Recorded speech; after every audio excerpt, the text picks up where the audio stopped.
Hey y'all, welcome back. I'm Shayna Cersei. I'm so excited to paint with you today in another day in our watercolor journals. Today we're going to be doing another abstract piece with some ink and watercolor. And I have, for my supplies, I have a size 10 Princeton Velvet Touch brush, a size 6. I have a size 4 somewhere around here. So we'll just use a combination of different sizes of brushes.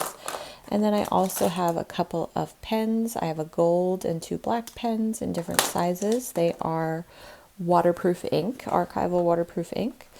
And then I have a little bleed proof white here that I might use towards the very end. So you can check the description for any of the supplies and materials that I'm using here today, as well as other things that I use regularly. Except for the gold pen. I don't think I have a link for the gold pen on there, but you can find these gold pens. This is a Signo Uniball or Uniball Signo pen. So if you want to look those up. Okay, so let's get started. I'm going to be focusing on 2 colors today, and those are going to be green gold, because I ignored this color for a really long time, but you'll notice in my last several videos it makes an appearance often. So green gold, and then Dioxazine purple. These aren't colors that I use all the time, but I am going to use them today. But they do come up. They're not like, they're both secondary colors. So green is a secondary color, purple is a secondary color. They're colors that I use probably, I have my like top tier colors that I use all the time. That would be Quinacridone Magenta, Phthalo Blue, Sap Green, Payne's Gray, like almost every painting. You're going to see those colors, Diarylide Yellow or Cadmium Yellow, one of the yellows, because those are your primaries, with the exception of Sap Green. But my greens and purples and oranges, they definitely get used a lot, but not as often. So anyway, we're just going to do, I keep dripping water on this page. We are going to do just some abstract, organic, kind of soft shapes. So like, what would I equate them to? Almost like stepping stones, like those rounded, soft, or like river rocks shapes. And we're going to use these 2 colors in combination and just kind of create a pattern.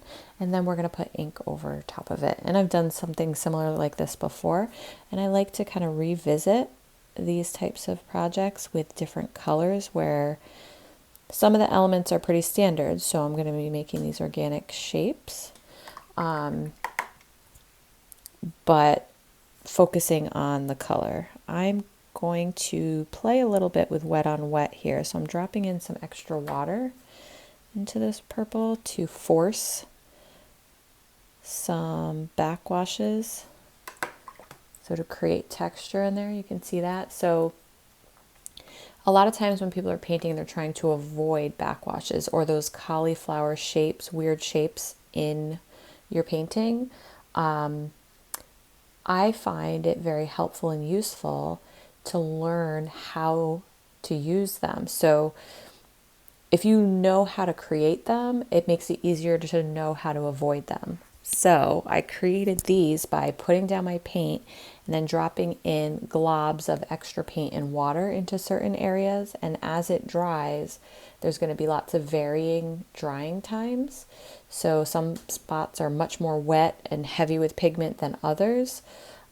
Which is going to create this friction during drying. Like this is going to dry faster and it's going to start to pull water away, and then this is going to dry slower and it's going to start to push pigment and water into drier areas. I hope that makes sense. But when you're forcibly creating these, you really start to understand them, and then it helps you to be able to avoid them later on. You can recognize when it's going to happen a lot more quickly. Okay. So that was my little lesson for today, I guess. And we're going to do the same thing with our green gold. And I'm just going to be kind of creating these shapes around each other in different values. So I'll do darker and lighter ones. So I did that one a little bit lighter. This one will be a little bit darker in a different shape.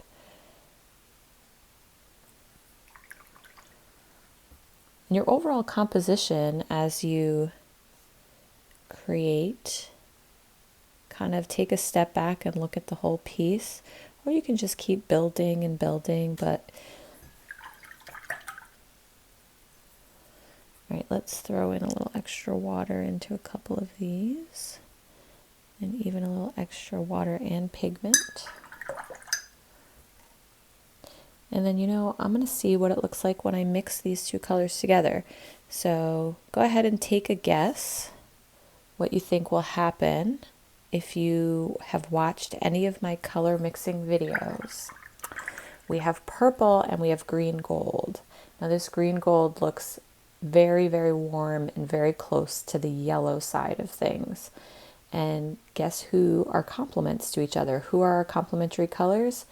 Well, we have yellow and purple, blue and orange, red and green. So those pairs are complements. And what happens when we mix complements together? Well, let's see. I'm going to take some purple over here. And I'm going to take some of my green gold over here. And what happens? We make a neutral brown or gray color. So this is a very warm gray, or maybe it's almost like a a raw umber color, which can be very lovely. And then if I add a smidge more green gold to it, it becomes more of a yellow, more closer to the green gold color. And then same thing, you can add just a little and still be quite purple, but more of a grayer version of purple. So by mixing the two together, we can get some other varying colors. Let's add those in too. Why not? Take just a little here. I will add more purple, but you can see it's still a purpley color, but it's a more muted version of that purple. And then I'm going to drop in some really strong purple.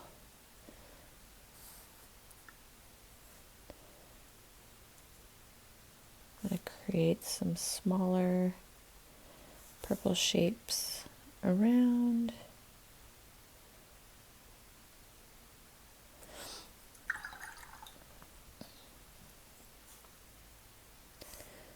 Again, dropping in some water in various places just to create some interest. Let's do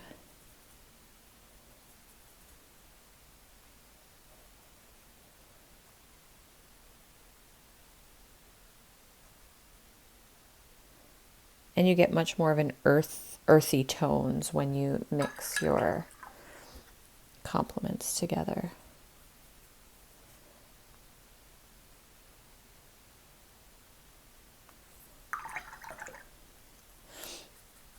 I'm going to play with value a little. I'm going to put a very light value over here.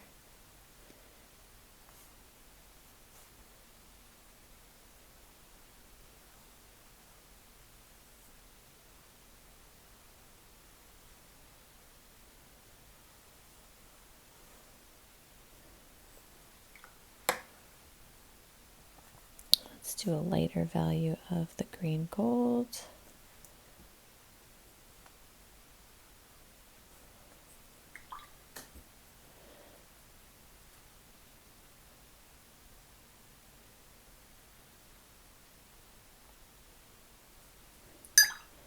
I'm going to drop a little purple into this one and a little darker purple into this one. Look at how that core paint travels and how that blooms and blossoms. Ugh, it's so gorgeous. But if you are a control person and you like control, core might not be the best for you. Wet on wet. You really have to trust the paint to do what it's going to do.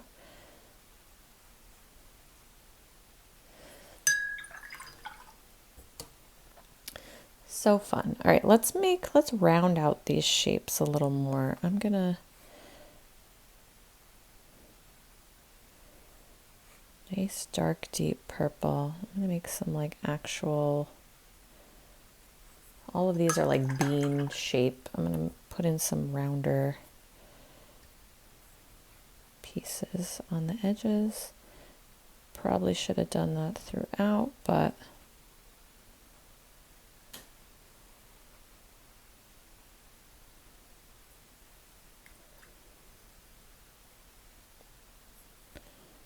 what will happen if I put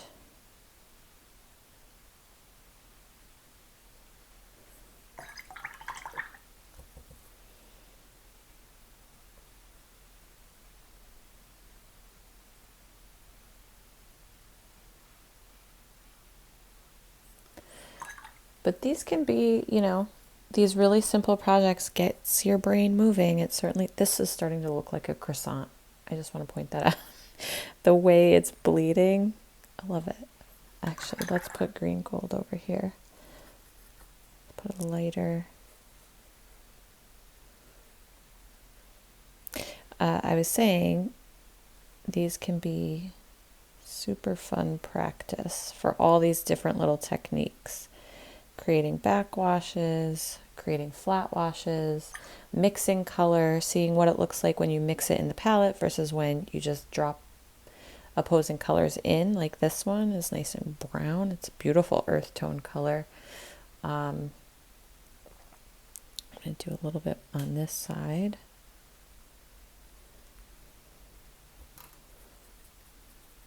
And then you can even go in and do multiple layers too.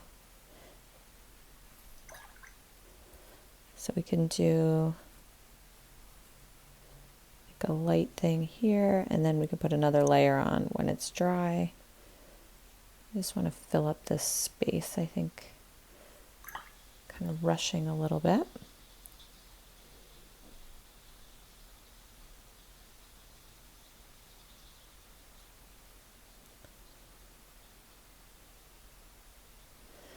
But sometimes rushing can be helpful because it helps you disengage thinking too hard about things and letting it be more intuitive. But that can also get you in trouble. You can overdo things really quickly.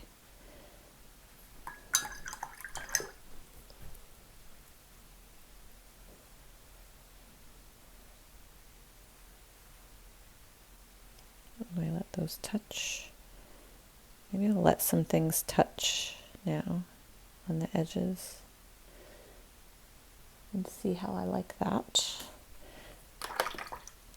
This one definitely needs a big old drop of water right in the middle of it. It's too dark, but that drop of water is gonna do some magic. It's gonna take forever to dry, but all right, let's keep going. I'm gonna fill this whole page. As we get to the edges, I'm going to let more things touch and overlap. Maybe crowd each other a little bit more, just to see what that looks like.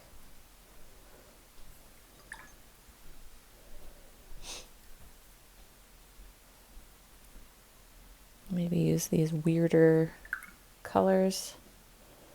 Not weirder, they're not weird colors, but the more muted colors a little bit more.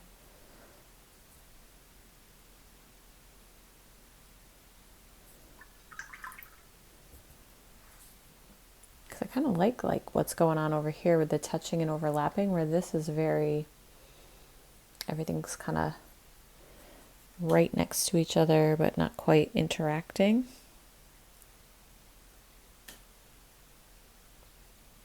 So I think I'm going to mess it up a little bit before I put my ink on.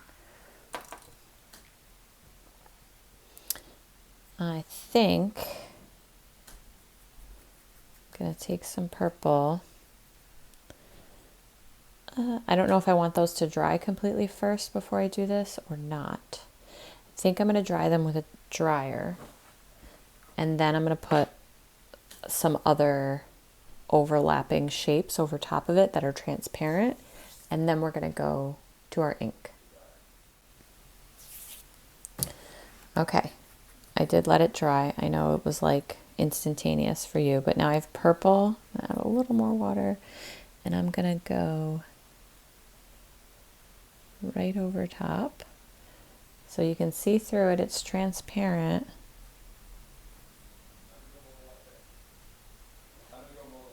All right, and then I'm going to do 1 or 2 with a light green gold overlapping some of these areas.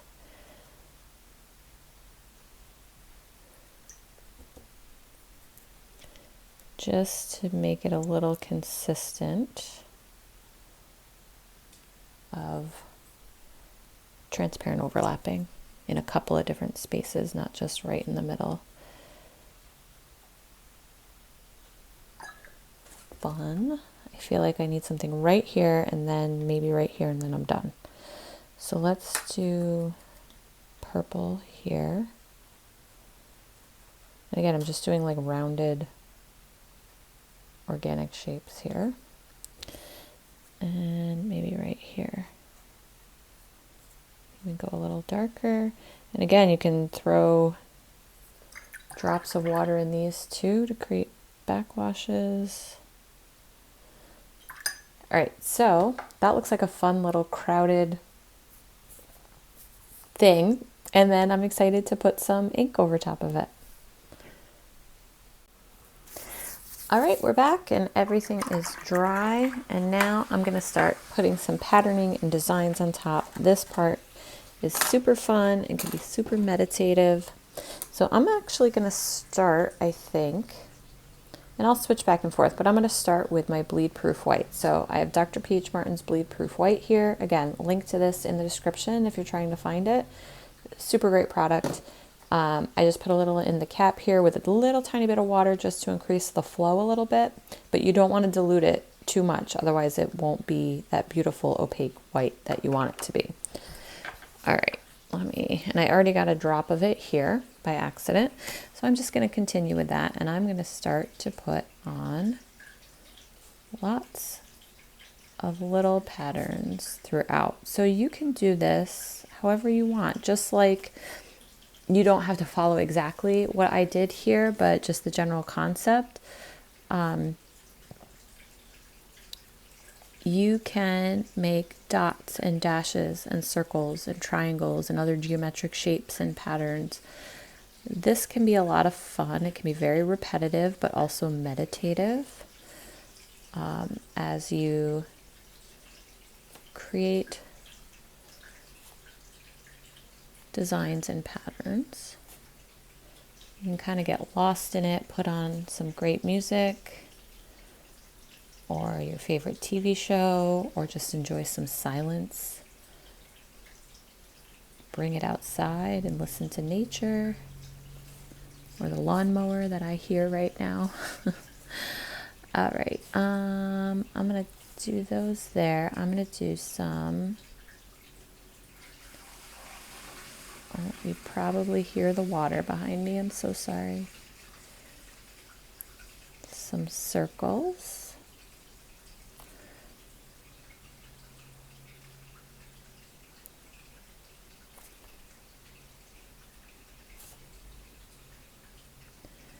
And I'll do a couple different patterns here in real time so you can kind of see in the different mediums. So I'll use my bleed proof white, I'll jump to my ink and the gold, the black ink and the gold, but then I'll probably speed up the end because I'm going to do this for a while, and I know you're all going to be like, but I want to see it. You'll see it, it'll just be a little faster. And it won't take up so much processing time for the recording. Kind of leaning into the lines of my croissant shape here. Just doing dashes. But yeah, think about all your little geometric shapes. Squares and blocks, and you can do patterns within patterns. So let's say I want to do squares. Let's see, where would I do that? Let's do it on this one. So I could do a whole bunch of kind of big square check boxes like this, but then I could put another square inside. This would have definitely been much easier with a pen than a brush, but talk about working on brush control.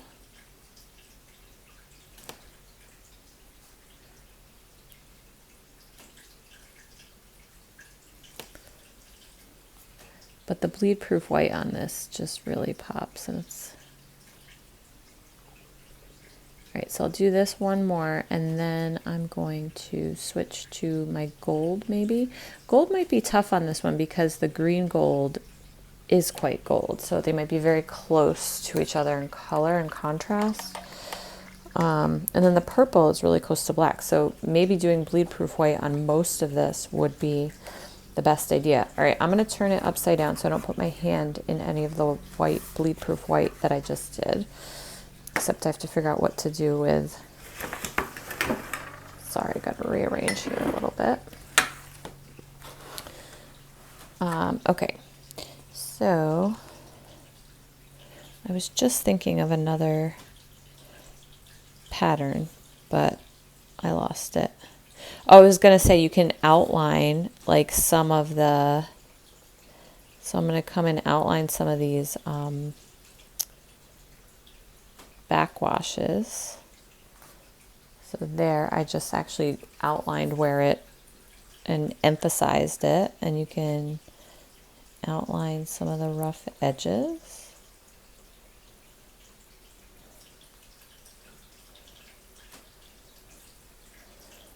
And just let some of the shapes guide you.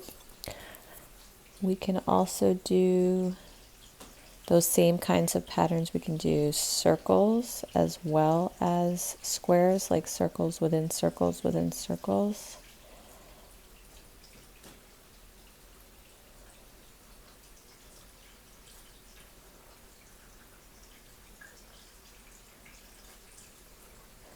And a lot of these, they can be really fun when they're not perfect. Like try not to make them so perfect. Make them wonky. Wonky, organic, unique.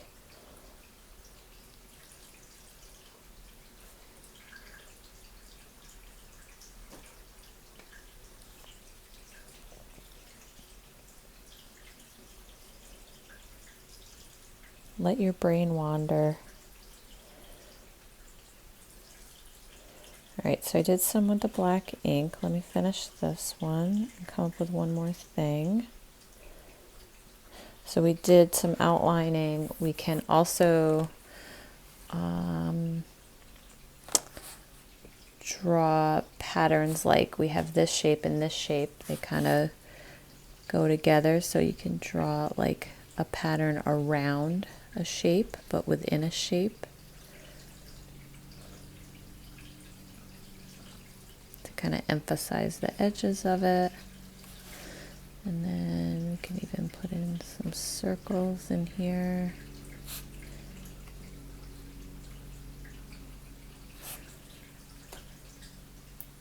And let's see, let's grab our gold pen to see how well it works. I know it's not going to look great on top of the green gold, but it'll look great on top of the purple. It'll be much easier to see. So you can add in, I'm just going to draw a leaf on top of here. This isn't really a pattern, but a shape or an illustration.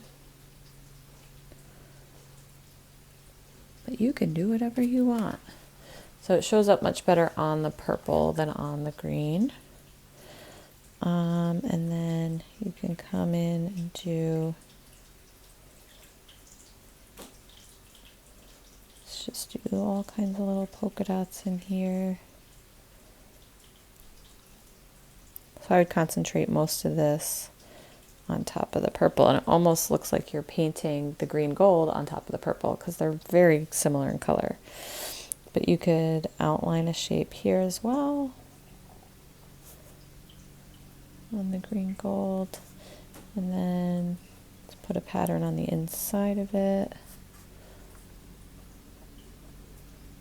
So I picked one that was overlapping with purple, so it had more of that organic shape. And then, you know what, let's draw it again. And same pattern on the inside as it gets closer. Neat, neato. All right, I'm gonna switch back to my bleed proof white and kind of go between these 3 different options that I have. And then I'm gonna speed up the video. So don't forget to check the description for links to supplies and materials. Leave a comment. Love to see your comments. What else before I go off audio? Description. And thank you all for being here. I always enjoy painting with y'all, and I appreciate you coming back time after time. You're all fabulous and wonderful. All right, so leave a comment, like, subscribe, share with a friend, check the description, and let's get this party started. We're going to finish filling this up with lots of shapes and patterns. All right, here we go.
All right, here we are, all done doodling and painting and enjoying a very lovely meditative morning. So thank you so much for joining me. I'm Shayna Cersei. Don't forget to check the description, like the video, subscribe to the channel if you haven't already done so, share with a friend, and I will see you for our next Watercolor Journal painting page. Take care, y'all. Happy painting.